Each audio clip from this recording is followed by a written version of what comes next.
Assalamualaikum dan salam sejahtera diucapkan kepada anak-anak di luar sana. Cikgu doakan anak-anak semua sihat bersama keluarga yang tersayang. Apa yang kita hendak belajar kali ini ya murid-murid? Ya, kita akan belajar satu tajuk yang baru, iaitu laporan pertandingan badminton perpaduan rakan Taman Setiajaya di bawah tema 4, perpaduan unit 12 Jalinan Perpaduan Bahasa Melayu tahun 5 KSSR Semakan 2017. Sebelum itu, mari kita lihat objektif pembelajaran kali ini. Pada akhir PDPC, murid-murid dapat mengenal pasti penggunaan kata dan struktur ayat yang betul.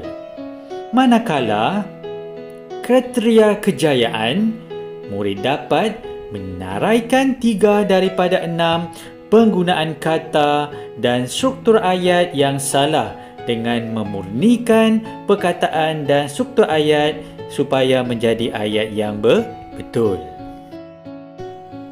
Baiklah murid-murid, cikgu hendak murid-murid buka muka surat 95 bertajuk Laporan Pertandingan Badminton Perpaduan Rakan Taman Setiajaya terlebih dahulu. Apa yang hendak kita belajar kali ini? Ya, kita akan belajar mengenai penggunaan kata dan struktur ayat yang salah di dalam petikan laporan yang diberikan. Adakah murid-murid sudah sedia untuk belajar? Bagus murid-murid.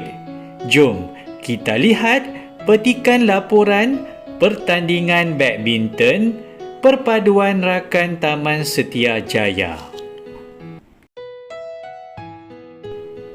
Baiklah murid-murid, mari kita baca bersama-sama. Petikan yang murid-murid sedang baca ini ialah satu contoh karangan laporan. Murid-murid tahu karangan laporan? Bagus murid-murid. Ya, kita akan mengenal pasti kesalahan struktur ayat dan penggunaan kata dalam petikan karangan jenis laporan ini. Kita baca bermula dengan tajuk laporan dahulu murid-murid. Laporan pertandingan badminton perpaduan rakan Taman Setiajaya pada 10 Mei 2021, Persatuan Rakan Taman Setiajaya telah menganjurkan pertandingan badminton perpaduan berlangsung selama pertandingan 2 hari di Dewan Serbaguna Majlis Bandaraya Melaka Bersejarah. Apa kesalahan ayat dalam perenggan pertama ini murid-murid? Bagus murid-murid. Ya, kesalahan struktur ayat. Bagaimana murid-murid hendak mengenal pasti kesalahan struktur ayat? Ya, bila murid baca ayat berkenaan, terdapat beberapa perkataan yang ditulis untuk menjadikan ayat yang gramatis tidak disambung dengan betul.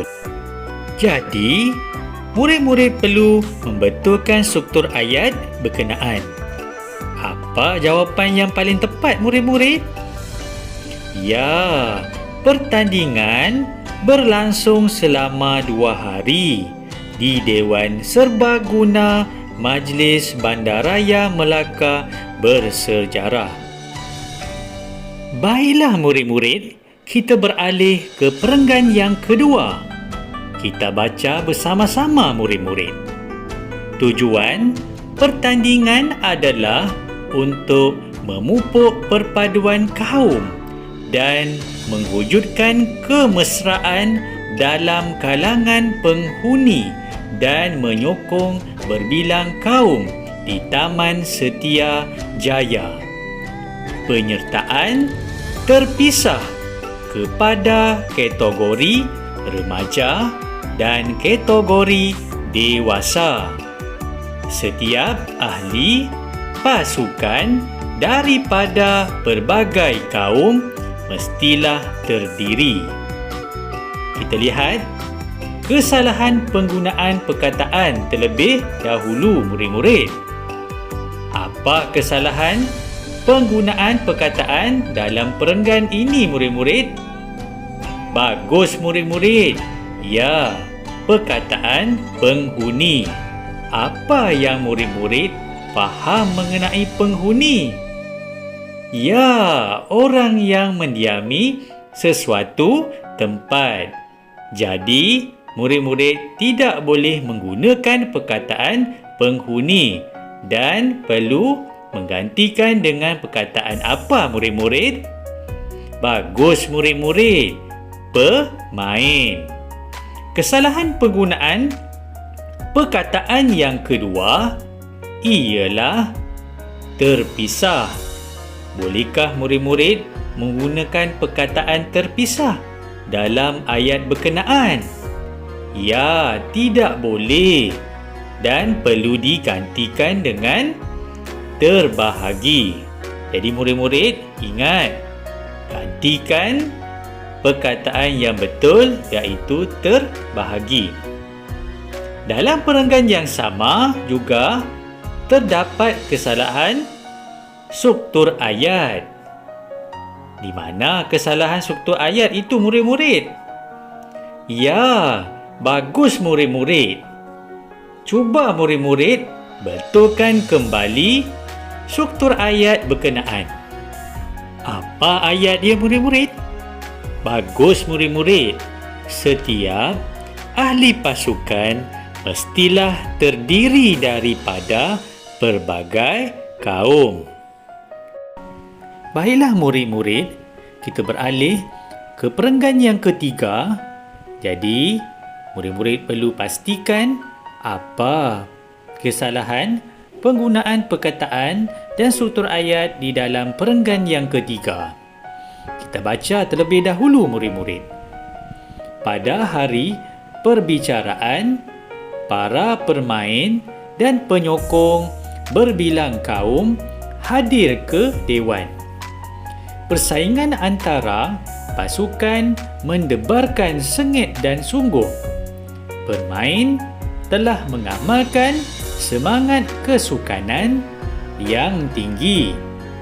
Pada jam rehat, para peserta dan penyokong beramah mesra dan minum bersama-sama di kafeteria berhampiran. Baik murid-murid, apa kesalahan penggunaan perkataan di dalam perenggan yang ketiga ini, murid-murid? Ya, perkataannya ialah perbicaraan.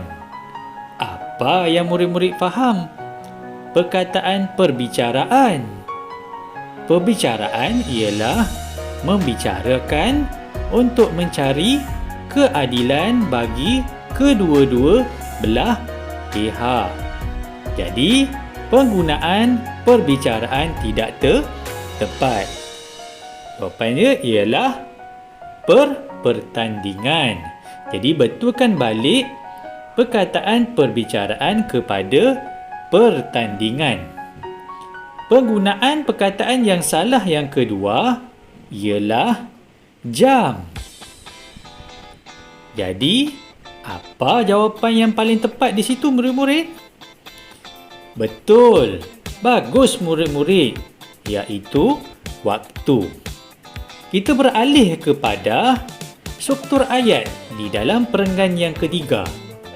Apa kesalahan dari segi struktur ayat di dalam perenggan yang ketiga itu, murid-murid? Ya, bagus murid-murid. Tahniah cikgu ucapkan kepada kamu. Jadi, betulkan balik ayat berkenaan. Apa jawapannya, murid-murid? Ya, persaingan antara pasukan sungguh sengit dan mendebarkan. Baiklah murid-murid, cuba murid-murid lihat perenggan yang keempat, iaitu perenggan yang terakhir. Cuba kenal pasti penggunaan perkataan yang salah dan struktur ayat di dalam perenggan yang keempat yang kita akan baca ini murid-murid. Mari kita baca bersama-sama murid-murid. Pertandingan telah ditimbang oleh pengadil yang bertauliah. Pemain menerima keputusan dengan berlapang dada. Para pemenang akan menerima hadiah dalam majlis makan malam muhibah. Sebelum berselerak, pihak penganjur dan ahli rakan Taman Setiajaya bergotong royong untuk membersihkan dewan dan menyimpan peralatan. Penganjur mencapai objektifnya telah pertandingan. Berdasarkan petikan yang keempat, murid-murid baca tadi, apa kesalahan struktur ayat murid-murid? Bagus murid-murid. Ya, ditimbang. Apa perkataan yang sesuai digantikan di situ murid-murid? Bagus anak-anak murid cikgu. Diadili. Penggunaan kata yang salah seterusnya ialah berselerak. Apa yang murid-murid faham mengenai berselerak? Ya, tidak disusun dengan kemas atau terabur. Tetapi, apa perkataan yang betul boleh digantikan di situ murid-murid? Ya, murid-murid. Bersurai. Bermaksud, sebelum bersurai, pihak penganjur dan ahli rakan Taman Setiajaya bergotong royong. Dalam perenggan yang sama juga, terdapat kesalahan struktur ayat. Apa kesalahan struktur ayatnya murid-murid? Ya, penganjur mencapai objektifnya telah pertandingan. Cuba betulkan ayat ini murid-murid. Bagus murid-murid. Penganjur telah mencapai objektifnya dalam pertandingan. Perkongsian ilmu cikgu sudah berakhir di sini. Sehingga berjumpa lagi murid-murid. Assalamualaikum. Bye-bye.